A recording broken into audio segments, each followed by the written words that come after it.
மாண்பு பேரவைத் தலைவர் அவர்களே, மாண்பு எதிர்க்கட்சித் தலைவர்கள் குற்றச்சாட்டுகள் சொல்வதற்கு முன்னால் ஒன்றின் பின் ஒன்றாக பல குற்றச்சாட்டுகள் இங்கே சொன்னார்கள்.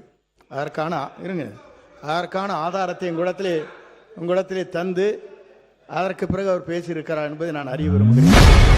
எதிர்க்கட்சித் தலைவர் உதயநிதி எழுப்பிய குற்றச்சாட்டிற்கு ஆதாரம் உள்ளதா என அமைச்சர் செங்கோட்டையன் எழுந்து கேள்வி எழுப்பியுள்ளார். தொடர்ந்து கைது செய்யப்பட்டு வருகிறார். நீங்க இதுக்குரிய ஆதாரங்கள்லாம் நீங்க இல்லாம நீங்க பேசக்கூடாது. அமைச்சர் அவர்கள் பேசுறதுக்கு ஏதாவது ஆதாரம் கேட்டிருக்கீங்களா? அமைச்சர் அவர்கள் பேசுறதுக்கு ஏதாவது ஆதாரம் இருக்கா? நாங்கள் உடனடியாக கைது செய்யப்பட்டிருக்கோம், அவர் கட்சியிலிருந்து நீக்கியிருக்கிறோம். உங்களுடைய அமைச்சர் IPL மேட்ச்சில் பவுடர் நொறுக்கிட்டு இருந்ததை இன்றைக்கு உலகமே பார்த்துச்சு. பல்வேறு விமர்சனங்கள் வந்துச்சு. குழந்தைக்கு மாத்திரை கொடுத்தேன்னு கதை விட்டாரு. அதற்காக ஏதாவது விசாரணை நடத்தியிருக்கிறீங்களா? புகார் எடுத்திருக்கிறீங்களா? ஏதாவது நடவடிக்கை எடுத்திருக்கீங்களா? கேட்க விரும்புகிறேன். மாண்பு முன்னவர், அவை முன்னவர்.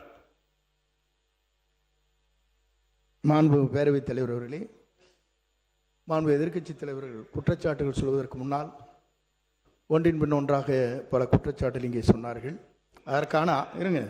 அதற்கான ஆதாரத்தை உங்களிடத்திலே தந்து அதற்கு பிறகு அவர் பேசியிருக்கிறார் என்பதை நான் அறிய விரும்புகிறேன்.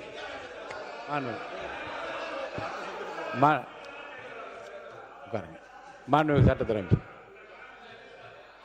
மாண்புமிகு பேரவைத் தலைவர்களே, நான் குறிப்பிட்ட அந்த போதை கடத்தல் மன்னன் ஜாவர் சாதிக் சம்பந்தப்பட்ட எந்த பெயரையும் நான் சபை நாகரிகம் கருதி சொல்லவில்லை. அதே நேரத்தில் அந்த வழக்கில் ஒன்றிய அரசு டெல்லியில் பதிவு செய்யப்பட்ட வழக்கு தான் தவிர்த்து இங்கே எந்த வழக்கும் பதிவு செய்யப்படவில்லை. அவரை காப்பாற்றும் முயற்சியாக நடந்தது. இவர்கள் தேவைப்பட்டால் யாருடன் எந்தெந்த வகையில் புகைப்படம் எல்லாம் அப்போது சமூக வலைதளத்தில் எல்லாத்தையும் வெளியானுச்சு. சபை நாகரிகம் கருதி நான் அதை வெளியிடவில்லை, யாருடைய பெயரையும் குறிப்பிடவில்லை. அதை அவர்கள் இத்தோடு நிறுத்திக் கொண்டால் கண்டிப்பாக நம்மளுடைய அரசு எந்த வகையிலும் போதைப் பொருள் கடத்தலை தடுக்கவும் போதைப் பொருட்களை தடுக்கவும் தான் முதலமைச்சர் உத்தரவிட்டுள்ளார். இல்ல இந்த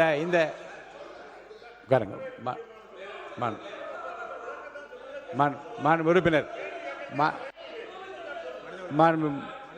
மனிதவளத்துறை அமைச்சர் அவர் சொல்லட்டும், அவரை பத்தி சொன்னதுனால சொல்லட்டும். மனிதவளத்துறை அமைச்சர். மாண்புமிகு பேரவைத் தலைவர் அவர்களே, அதாவது செய்திகளை உள்ளது உள்ளபடி தெரிந்து கொள்ள ரெஃப்ளெக்ட் நியூஸை சப்ஸ்கிரைப் பண்ணுங்க.